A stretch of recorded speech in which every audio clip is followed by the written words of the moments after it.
Ladies and gentlemen, welcome back to Kodiak Creep. I'm B, but most of you already know that. We got a great one for you today. I'm a paramedic, and we were called to a pregnant woman's house outside the city. This is by a Reddit user by the name of Mortanx.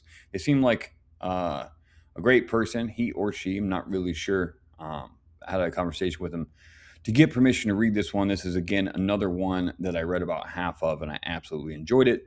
I don't like reading the conclusions before I agree to do it. I should probably start doing that, but I have this weird thing where I feel like we should discover that ending together.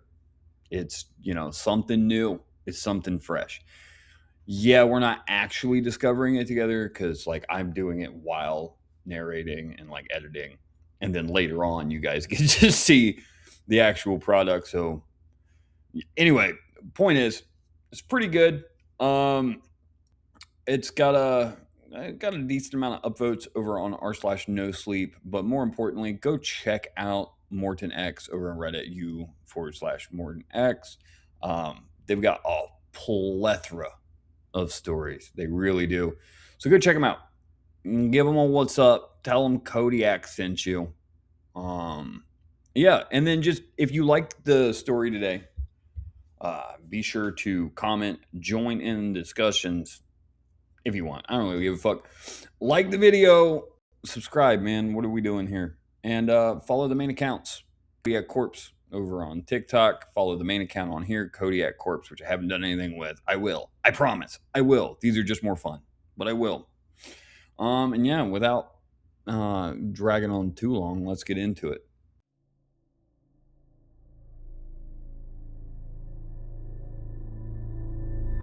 Our shift was well underway. 12 hours of nonstop pressure. Luckily, the night was shaping up to be quiet. At least as quiet as it ever gets when you're a paramedic. So far, we only had 2 calls. I just wanted it to be known I had to do 12 retakes of this fucking sentence, and I don't know why. Anyway, an elderly woman slipped in her bathtub and fractured her femur. Calls like that were always hard. The elderly are helpless, vulnerable. Thankfully, her husband had called 911 in time. The other was a traffic accident. No serious injuries, fortunately. One of the drivers still had to be transported to the hospital for observation. After that, nothing. No more calls. We pulled into a gas station to take a break, just me and Ruby. Ruby was almost 10 years younger than I was. When I first got her as a rookie, I wasn't thrilled. Training a young woman, being the one who had to show her the things the human body can do to itself when it breaks. It wasn't something I was eager for. But 4 years had passed since then, and Ruby had adapted. To wading through blood, to arriving too late or too early, to the silence that settles in after a shift is over. Those things became routine for us. Our crosses to bear. We carried them, and aside from each other, there wasn't really anyone else we could rely on. Ambulance 18, we have a call. The radio crackled to life, pulling me out of my thoughts. The pregnant woman has collapsed. This is 18, I replied immediately, grabbing the radio. What's the situation? We have limited information, the dispatcher said. The husband called it in. Can you respond and check it out? Copy that, I said, flipping on the siren to signal Ruby, who was outside by the gas pump, drinking her coffee. We're en route. We tore through the streets with the siren screaming. The adrenaline always hit me like a wave in moments like that. We were flying, because in our line of work, time is everything. By then, I knew most routes by instinct. The MDT guided us all the way to the edge of the city. The road turned rough and uneven, and the GPS started giving us increasingly unreliable positioning. Ruby, ask dispatch for a precise address, I said, keeping my eyes on the rutted road. Dispatch. Ruby leaned closer to the radio. This is Ambulance 18. Can you confirm the exact location? Copy, Ambulance 18. The dispatcher replied, her voice crackling through the static. The husband says if you follow the old road, the first dirt road on the left leads to it. First mansion down that way. Copy that, dispatch, Ruby said, glancing at me. What is it? I asked, scanning the darkness for the dirt road. A mansion? Ruby shot me a sideways look. We're heading to rich people, Jacob. Hope you dressed classy. I let out a tired laugh and finally turned onto the dirt road. Farther ahead, the outline of a massive building began to emerge. In the darkness, it barely revealed itself, like a sleeping mountain. Rich people don't live in places like that anymore, Ruby, I said, gesturing toward the old structure. That kind of thing went out of style. Ruby just smiled. The mansion looked both ancient and imposing. Its massive walls stretched upward into the night sky. Every window was shuttered, yet a faint glow leaked out from behind them, like the eyes of some enormous creature watching us. This is creepy, Ruby said flatly. A little, I replied as I pulled the ambulance to a stop in front of the mansion. The flashing red and blue lights washed over the mansion's grimy, time-worn walls. Shadows twisted and stretched like phantoms, and for a brief moment, the thought crossed my mind that I didn't want to go inside. Then, as if something had sensed our hesitation, the massive front door swung open. A young boy ran out towards us, waving frantically. Hurry! Hurry! The boy screamed in terror, and when he reached the ambulance, he began pounding on its side with his small fists. Ruby jumped out without a word, and I heard the rear doors of the ambulance swing open. I stepped out as well, and the moment my boots hit the muddy ground, the boy grabbed my arm and started yanking me back and forth like a rag doll. Please, hurry, he shouted. Hurry, my sister, please, hurry. The boy wore simple clothes made of old, heavy fabric. He looked like he had stepped out of another era, more like a medieval farmhand or an Amish child than a kid from the modern world. The flashing red and blue lights twisted his face into something grotesque. He couldn't have been more than 10 years old, and even then it was obvious something wasn't right about him. As cruel as it is to admit, my eyes passed over him with a reflexive grimace. Hurry! The boy nearly screamed. It's almost here! Hurry! Please! Where are your parents? I asked as I started moving with him toward the mansion. He tugged at my arm, spit running from his mouth in his excitement, pulling me toward the open front door. Ruby caught up to us. The EMS bag hung from her shoulder as she watched the scene unfold between me and the boy, her expression tight and uneasy. Edmund! A voice suddenly boomed from the doorway. Get away from there! Don't you have anything better to do? Only then did I look up. A man stood in the doorway, like an apparition, and it was hard to make him out in the darkness, but warm light spilled out between him and the inside of the mansion. He was bald, older, probably around 60, and dressed in a long black wool garment, like a priest's robe. At the sound of the man's voice, the boy froze and fell silent. He was still gripping my hand, rocking slightly from side to side. Jacob? Ruby asked cautiously. Without warning, the boy let go of me and took off running. Like a dog slipping its leash, he vanished into the dark night between the trees, screaming for help, screaming about his sister. Please, come inside, the man said calmly. Forgive Edmund, he's a difficult case. It didn't quite... His sentence trailed off. Ruby and I exchanged a look. We hurried up the mansion steps, and suddenly I was standing in front of a massive black wooden door nearly 10 feet tall. Warmth and light poured out from inside. The man turned and headed in. Ruby and I followed. The man, dressed like a priest, didn't seem to be in any hurry. I could already tell Ruby was tense. She looked like she wanted to break into a run, just like we'd been trained. Get to the patient as fast as possible, assess who's sick, how bad it is, how much help is needed. But the man only walked at an unhurried, almost leisurely pace.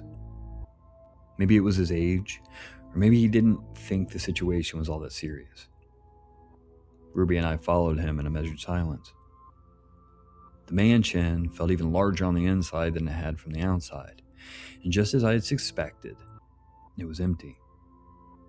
No furniture, no decorations, no paintings on the wall. Just an empty crypt. Only the lights were on, glowing yellow, dull, and lifeless. Mansions like this were no longer inhabited by the old aristocracy. Our footsteps echoed through the vast, hall-like space as we moved across it. Ruby glanced at me as we walked. I only looked back at her briefly. I didn't want her to think I was just as uneasy as she was. We needed to stay calm. "Excuse me, sir." Ruby finally broke the silence, impatience creeping into her voice. "Shouldn't we be moving a little faster? We were told a pregnant woman isn't doing well." The bald, thin man stopped short as if genuinely surprised. Then, like a robot, he slowly and deliberately turned to face us. He tried to smile kindly, but on his tired, sunken face, the expression was unsettling. His deep gray eyes didn't settle on Ruby. They locked onto me instead, as if I'd been the one who spoke. "Now that you're here," the priest said calmly, "she'll be just fine." He flashed us a wide grin. His yellow, unkempt teeth stood out sharply against his pale face, and I couldn't help the grimace that crossed my own. There was something deeply unpleasant about the man's presence. Then he turned away and shuffled forward along the same path as before. "What the fuck?" Ruby whispered, falling a step behind. "Jacob, this is bad. This guy, the mansion, the kid, all of it." I know, I said quietly, trying to soothe her. "But this is where they sent us, and we have to check on the woman." "Don't be naive," Ruby muttered. "There's no woman here." "She's here," the priest cut in, stopping beside a long, semicircular staircase that led up to the second floor. Ruby stared at the old man. I could tell he was getting under her skin, but there was nothing I could do about it. "She's upstairs?" I asked, partly to reassure Ruby, partly to convince myself. The man grinned at us again, teeth bared. "Yes," he said sweetly. "Upstairs. She needs help." I glanced sideways at Ruby. It was obvious she had absolutely no desire to go up there. "You're not coming with us?" I pressed. I was nervous now. I had a strong feeling that something here was deeply wrong. We had no way of knowing whether there was actually someone upstairs who needed help. My legs aren't what they used to be," the man said, still smiling. I didn't respond. I just studied him. His cassock hung all the way to the floor. Slippered feet stuck out from beneath it, and he stood there as if he'd been nailed to the ground. "Father!" a voice called from above, from the very top of the stairs. Ruby and I both snapped our gaze upward at the same time. The priest didn't move. A young man stood at the last step. He was wearing a tuxedo, old-fashioned but elegant. His hair was neatly combed, his thin mustache carefully groomed. He looked like one of those refined gentlemen from old British television shows. "Leave it to me," the young man said. "I'll escort them." With that, he hurried down the stairs. He stopped in front of me and, without a moment's hesitation, extended his soft hand. "Reginald," he said, gently shaking mine. "A pleasure, and thank you for coming. This way, please. My wife isn't feeling very well." I glanced back at Ruby. Her face said everything. I wasn't sure that if I didn't insist, she'd already be back in the ambulance calling for backup. But we had to go up there. We had to find out what was going on with the woman. Yes, these people were strange. Like they were a few hundred years out of step with the rest of the world, but we weren't in danger. Not yet. Reginald moved through the empty hallways and rooms like a ghost. We were still moving as fast as we normally would have, but the size of the mansion itself felt unnaturally vast, as if it kept stretching farther the deeper we went. We were making our way down a long corridor when one of the old wooden doors beside us suddenly creaked open. Reginald reacted instantly, stepping in front of it as if to block our view. Vivian, why are you out here? He scolded, his tone sharp and dismissive. Ruby slipped closer to my side, trying to see past Reginald and catch a glimpse of what I was seeing. A blonde little girl stood in the doorway, her hair messy, only half contained beneath a white headscarf. From the dim light inside, it looked like the room was some kind of bedroom. I thought it was time already, the girl muttered quietly. Not yet, sweetheart, Reginald said, gently stroking her cheek. As cute as the girl might have been, her cleft lip made her appearance deeply unsettling. In the darkness behind her, another small figure with an oversized head sat up in bed, peering out curiously. That's enough, children, Reginald raised his voice. Back to bed, all of you. With a firm, unquestionable motion, he ushered the girl back into the room and shut the door behind her. Kids, Reginald muttered, shaking his head theatrically. Yeah, I said, grimacing. Reginald didn't respond. He only tested the doorknob once more to make sure it was locked, then continued on without offering any explanation. Jacob, this isn't right, Ruby whispered again. We should call dispatch. Get the police out here. For what, Ruby? I hissed back. There's nothing concrete to call the cops for. Yeah, they're weird, and this whole place gives me the creeps. But what am I supposed to say? That there are creepy kids in the bedroom? Ruby shot me a hard look. I knew she was right. I could feel it in the air, in the walls, that something here was very wrong, but what could I do? You coming? Reginald called out, already far ahead of us. We're almost there. My wife really needs you. Ruby didn't take her eyes off me. Her stare was both commanding and desperate at the same time. We're coming, I called back, then more quietly. Come on, Ruby. Let's at least check on the woman. If anything gets even more suspicious than this, we'll call for backup. Ruby's lips trembled. I knew she wanted to say something, argue, protest, but there was no time. I just wanted to get this over with and leave this place behind. And here we are, Reginald said as he turned left at the end of the corridor. We stopped in front of a door. It just looked like all the others we'd passed except for the massive, doll-eyed man standing guard beside it. Hello, I said when I noticed the hulking brute. He grunted in response. He wore huge, crooked suspenders over his clothes. The scarring on his chin suggested he'd only recently grown out of his teenage years, yet his size and filthy, smeared face made him look much older. The large man stared into nothingness with his mouth hanging open. Ruby pressed close to me, scanning everything with the tense alertness of a frightened cat. Oh, right, Reginald said, placing his hand on the doorknob. Before we go in, please put on gloves and a mask. You do have them with you, correct? Of course we do, I replied suspiciously. We would have put gloves on anyway. Yes, he nodded playfully. You know, pathogens and all that. We've tried to keep the room sterile inside. I stopped listening to Reginald's rambling. Ruby set her bag down and pulled out a pair of medical gloves. We both kept an eye on the dull-witted man as she did. He was leaning against the door frame, casually picking his nose, then eating what he'd just pulled out. So much for sterile. After I put on my medical mask as well, Reginald nodded in satisfaction, almost cheerfully, then pressed down on the doorknob without any warning. We waited, almost holding our breath, finally expecting to reach the person we'd actually been called for. But the miracle didn't come. Again. The door opened into the antechamber. Gray wallpaper, a damp, musty smell. The chandelier cast a warm light over the room, and suddenly I had the same feeling I used to get back when I was younger, helping out at AA meetings. Chairs lined the walls, old plastic chairs. People were sitting in them. The men all wore dark, heavy fabric clothing. The women were dressed in long black skirts. It looked like some kind of Amish discussion circle. But their faces were wrong.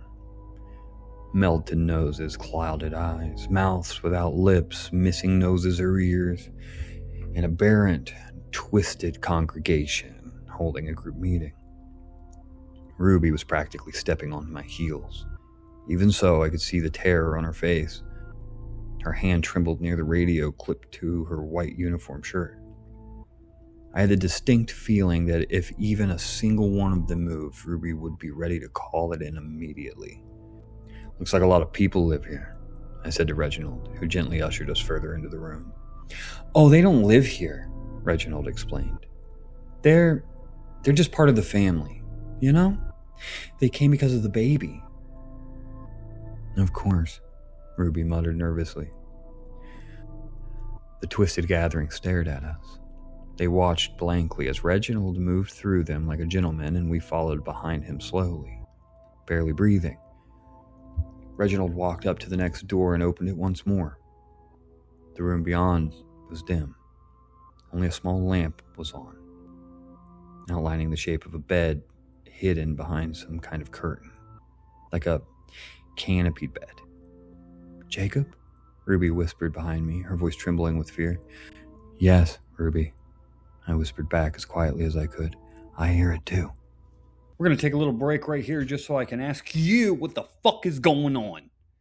What the fuck is going on? Chat, what the fuck is going on? Let me know in the comments. Pause it right here. This is your intermission. This is your chance to go take a leak, take a nice sopping wet retrieval. Maybe grab yourself a snack. Ponder to yourself how long I've been working on this video up to this point, just in the narrations alone. Top guess, absolutely nothing. I won't even confirm what the right answer is. But what do you think? What do you think? What the fuck do you think is going on here? I'm going to tell you what I think. This is as far as I am. I swear to God, this is where I'm at. I think they're vampires.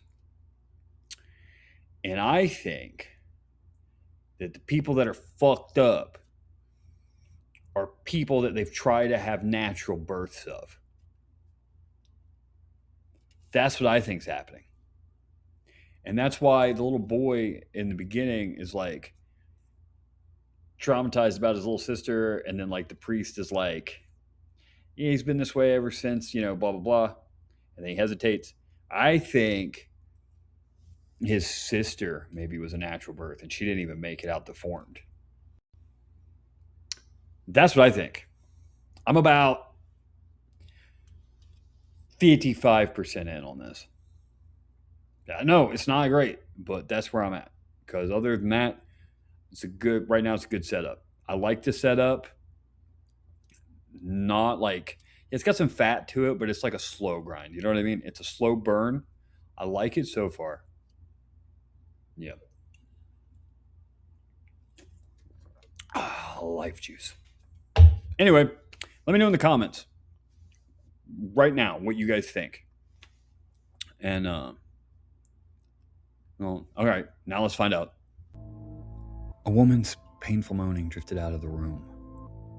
It was faint, a whimpering kind of pain, like someone trying to speak with burning fever. Right this way, Reginald said from the doorway. Ah, it's so dark in here. With that, he flipped on the light. Now, it wasn't just the silhouette of the bed behind the curtain. Something enormous lay on it, like a pile of pillows stacked into a single mound. Ruby and I stood frozen in the doorway, every instinct in me screaming to turn around, grab Ruby, and run out of that haunted mansion as fast as I could. My dear, Reginald said, stepping forward toward the curtain. The doctors are here, or whatever they are. They've come to help. And then he pulled the curtain aside. I've seen a lot in my life, but neither Ruby nor I was prepared for this. A woman lay thrashing on the bed. She moved with difficulty, her head lolling from side to side. Only the remnants of her clothing covered her body, enough to suggest she'd once worked in a bistro or somewhere similar. Her hands were bound to the bed, like slaves, and her stomach was the size of a massive sack. Her skin stretched paper thin, the veins beneath it looking as if they were about to rupture. The light reflected off of it like a taut, translucent membrane. It was so large that a full-grown man could fit inside it. I couldn't speak. I just stood there, staring, and I wish, dear God, I wish that Ruby had stayed frozen too. "What the fuck?" Ruby gasped in horror. I reached for her hand, trying to stop her from moving, but she recoiled in fear. Out of the corner of my eye, I saw her back into the crowd behind us. While we stood there, stunned by the woman on the bed, those things from outside had crept up behind us. "Fuck you! Let go of me!" Ruby screamed. Chaos broke loose. Everything accelerated. I spun around, grabbed Ruby's arm, and pulled her close to me. With my other hand, I shoved away a short, lipless figure that lunged toward us. The crowd stayed clustered in the doorway, unmoving. I kept hold of Ruby, backing away from both the door and the grotesquely swollen woman. "All right, everyone back," I shouted, trying to mask my terror. "Easy now," Reginald said calmly from beside the bed. "Just tell my wife. Nothing bad will happen. It's your duty to help those in need." "Like hell it is," I snapped. "I don't know what the fuck you're doing here, but we're leaving. Now." Reginald stared at me, eyes wide. Shock washed over his face as if it had never occurred to him that I might refuse. "You can't do that," he burst out. "This woman has carried the Lord of Worlds for 3 years. You can't abandon her now." Ruby and I kept backing away until we were nearly against the wall. The crowd responded to the argument by pushing further into the room. "Jacob," Ruby whispered beside me, pointing at the woman on the bed. Only then did I see it too. And so did Reginald, who had been standing at her side. The woman's stomach rippled. Her face twisted in agony, sweat beading on her forehead as her skin went pale. The signs were unmistakable. It was starting. "No, no!" Reginald cried out in panic. "Not yet!" He pressed his head against the stretched membrane of her stomach, listening for movement inside. "Ah!" The bound woman screamed in pain. Blood exploded from between her legs, spraying everywhere. It came out with such force that the yellow, sweat-soaked sheets instantly turned red. Thin streams of blood spilled onto the floor, flowing from the bed like a spring. Ruby and I couldn't move. The scene was pure terror. "Fuck," Reginald whispered. He suddenly jumped back from the woman as if something were chasing him, then bolted through a door at the far end of the room, slamming it shut behind him. The crowd erupted into wailing, like mourners at a funeral, and they clawed at their faces and heads, screaming and sobbing. Ruby stood frozen, but we couldn't stay there. I nudged her shoulder gently and gestured toward the door Reginald had escaped through. I tried to slip between the bed and the crowd while they were lost in their collective hysteria. Then something appeared. Between the dead woman's legs, a hand emerged, grabbing her thigh and pulling itself free. A figure began to crawl out. It had no skin. Its flesh glistened red, with bones visible in places like a half-digested human body. Half of it was already outside her. The crowd screamed. Ruby and I were living through the worst nightmare of our lives. "Jacob, help me," the thing said, its voice coming from the woman's body. That was when the panic took over. We had to run. Now. I bolted for the door, dragging Ruby with me. The crowd surged forward, pouring after us like a living tide. Everything blurred, spinning out of control. I slammed the door, locked. I caught one terrified glance from Ruby, then I threw myself at it again. Rotting wood gave way and I crashed into the next room. Ruby stumbled in after me, but something was wrong. Ruby staggered. Blood spread across her white uniform. A knife was buried in her side. Her face went pale. It may be fueled by adrenaline. She managed a few more steps before collapsing in the middle of the room. "No!" I screamed. A one-eyed, pig-faced figure stood in the doorway, glaring at me. I hit him so hard I saw blood spray from his nose onto the doorframe. The crowd kept pushing forward. An enormous woman with no nose charged me. I kicked her square in the chest. She flew backward, knocking others down with her. I jumped back into the room and slammed the door shut. I braced it and spotted a heavy wardrobe right beside it. I shoved it in front of the door.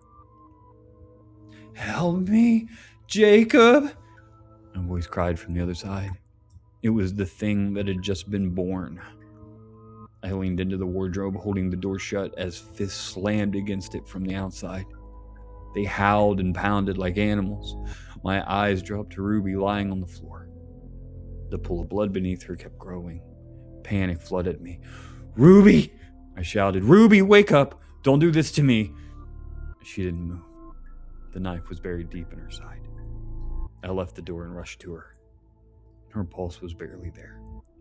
Her face was growing paler by the second. Blood seeped from around the blade.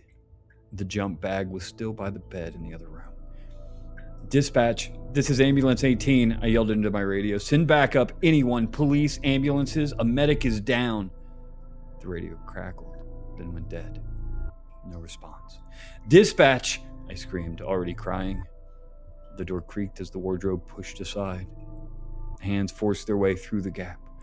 A man's blood-red face tried to squeeze through, screaming and snarling. "Ruby, please, don't do this to me," I sobbed. I didn't get to finish. The door burst open. The twisted figures flooded in. A tall, thin man lunged at me. I tore him off and slammed him to the floor. Survival instincts and raw rage fought together inside me. I misjudged a strike and crushed a woman's throat. She collapsed, choking. Another man slammed into my side and knocked me away. A third landed a heavy blow to my face. I staggered, but I stayed upright. I had to. Another figure grabbed my throat with both hands and started choking me, and I drove my fist into his stomach. He doubled over, clutching himself. Two men rushed me at once. One clawed at my face like an animal, filthy nails tearing into my skin. The other latched onto me like dead weight. I backed up. In the dim light, I didn't see the woman I'd struck earlier, writhing on the floor. I tripped over and crashed straight into the window. Under the combined weight of three bodies, the glass shattered, and we went through it. I hit the muddy ground with a brutal impact. One of them caught on the gutter, hanging there like a decoration impaled by the neck. Another landed nearby, head first on a rock. I lay there, barely breathing, staring into the dark night. I couldn't move. Pain surged through my body as I felt my dislocated arm start to throb. "Reginald messed it up again," a childish voice said gently. Edmund crouched beside me. He was holding a snail in his hand, calmly studying my broken body. "But I'm sure he'll start over," the boy said, then crushed the snail with his bare fingers. And then everything went black. When I came to, dawn was already breaking. My body ached, throbbed. I was sure there wasn't a single bone left in me that hadn't been damaged. But my legs, no matter how much they hurt, still worked. I struggled to my feet. My hand was bruised purple, my fingers bent at unnatural angles. I could only breathe in ragged gasps, and a sharp pain stabbed through my side. I reached for my radio, but my fingers brushed against jagged plastic. It was shattered. I don't even remember when it broke. I started moving slowly, dragging my feet, but not toward the ambulance, not to call for help. I went back into the mansion. I couldn't leave Ruby up there. I had to see her. I had to know what happened to her. But to my shock, everyone inside was dead. I found the priest too. He was sitting on the stairs, his eyes rolled back, dried blood-tinged foam crusted at the corners of his mouth. I found a room filled with deformed children as well. They had ended up just like him. Every single one. By the time I finally reached the horrific room upstairs, the world was spinning around me. But there were no living people there either. Every body lay sprawled across the floor, the bed, or whatever surface they'd collapsed onto. Ruby was gone. Only a massive pool of blood remained, marking where she had once been. But she wasn't the only one missing. Among the dead, Reginald was nowhere to be found. That's when Edmund's words echoed through my dizzy mind. But I'm sure he'll start over.